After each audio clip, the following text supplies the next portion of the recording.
ഇവിടെ എല്ലാം നിറച്ച് വെള്ളരിയാണ്. ഇത് കറക്റ്റ് കണിവെള്ളരിയാണ്. ഒരു പാടുപോലും മിനിറ്റില്ല. കറക്റ്റ് ഷേപ്പുമാണ്, പാടുമില്ല. ഈ ആൾക്കാർ ഈ പാട് നോക്കിയിട്ട് മാറ്റി വെക്കും. ഏക്കർ കണക്കിന് സ്ഥലം ഇവിടെ അല്ലെ, വീട് കുറഞ്ഞുള്ള വലിയ ഏരിയ ആണ് ഇവിടെ. സുഹൃത്തിന്റെ തോട്ടം കാണാനായിട്ട് ഇറങ്ങിയതാണ്. നമ്മുടെ മുഹമ്മദ് പഞ്ചായത്തിൽ ഇങ്ങനെ ഒരു കൃഷി ചെയ്യുന്നുള്ളത് അറിഞ്ഞുകൊണ്ട് ഇവിടെ ഒരു സന്ദർശിക്കാനായിട്ട് എത്തിയതാണ്.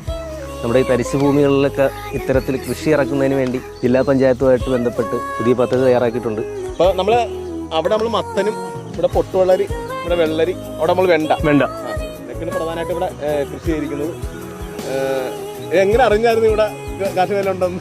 പ്രസിഡന്റ് ആയി കഴിഞ്ഞാൽ എല്ലായിടം സന്ദർശിച്ചിരിക്കുകയാണ്. അങ്ങനെയാണ് അറിഞ്ഞത്. പക്ഷെ നമ്മുടെ മുഹമ്മദ് പഞ്ചായത്തിൽ ഏറ്റവും ഒരു വലിയൊരു കൃഷിത്തോട്ടമാണ്. ചെറുപ്പക്കാരും ഇതിലോട്ട് വരുന്നില്ല.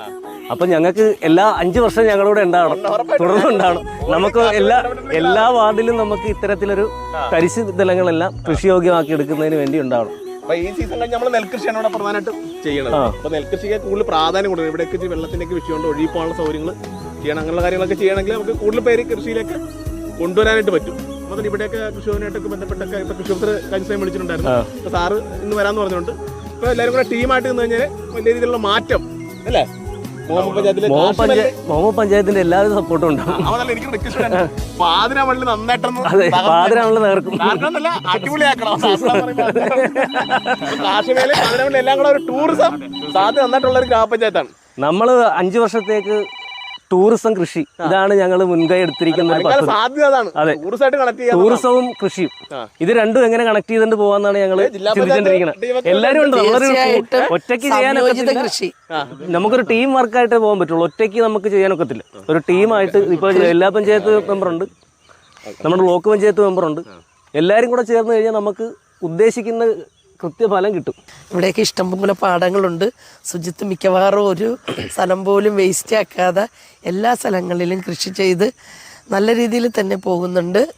പച്ചക്കറി കൃഷി ഇവിടെ കൂടുതലും പുറത്തേക്കൊക്കെ എറണാകുളത്തും ആലപ്പുഴയിലും ഒക്കെ വണ്ടിയിൽ കയറ്റിവിട്ട് നല്ല രീതിയിൽ തന്നെ നടത്തുന്നുണ്ട്. ഇതിന്റെ ഏറ്റവും വലിയ ഹൈലൈറ്റ് എന്ന് വെച്ചാൽ ജില്ലാ പഞ്ചായത്ത് മെമ്പറിന്റെ കുടുംബപരമായിട്ടുള്ള എല്ലാവരുടെയും കൂടെ ഉള്ള ഓഹരി കിടക്കുന്ന കൃഷി സ്ഥലമാണ് വർഷങ്ങളായിട്ട് നമുക്ക് കൃഷിയായിട്ട് തന്നിരിക്കുന്നത്. അപ്പോൾ ചേച്ചിയുടെ ഇടപെടൽ നന്നായിട്ട് ഇതിനകത്തുണ്ട്. ചേച്ചി എന്താണ് പറയുന്നത്? തീർച്ചയായിട്ടും സംയോജിത കൃഷിയാണല്ലോ നമുക്ക് ലക്ഷ്യം. എല്ലാ മേഖലകളിലും കൃഷിയെ പ്രോത്സാഹിപ്പിക്കുക. ഇപ്പോൾ പ്രസിഡന്റ് പറഞ്ഞ പോലെ നമുക്ക് ടൂറിസവും കൃഷിയും കൂടി സംയോജിപ്പിച്ച് നല്ല രീതിയിൽ നല്ല കൃഷികളൊക്കെ ആകുമ്പോൾ നമുക്ക് ടൂറിസ്റ്റിനെയൊക്കെ കൊണ്ടുവന്ന് അവർക്കൊക്കെ ഒരു ഭയങ്കര ഒരു താല്പര്യമായിരിക്കും ഇതൊക്കെ കാണാനും എടുക്കാനും. വേറെ ഗുണം 2 കിലോമീറ്റർ ഡിസ്റ്റൻസ് ഇവിടെ. അതെ, ഇവിടെ വന്ന് ഇതൊക്കെ ഒന്ന് കാണിച്ച് പോവാം. ഇവിടെ ഏക്കർ കണക്കിന് സ്ഥലം ഇവിടെ അല്ലെ, വീട് കുറഞ്ഞുള്ള വലിയ ഏരിയ ആണ് ഇവിടെ. അപ്പൊ അതുകൊണ്ട് തന്നെ വലിയൊരു സാധ്യതയാണ്.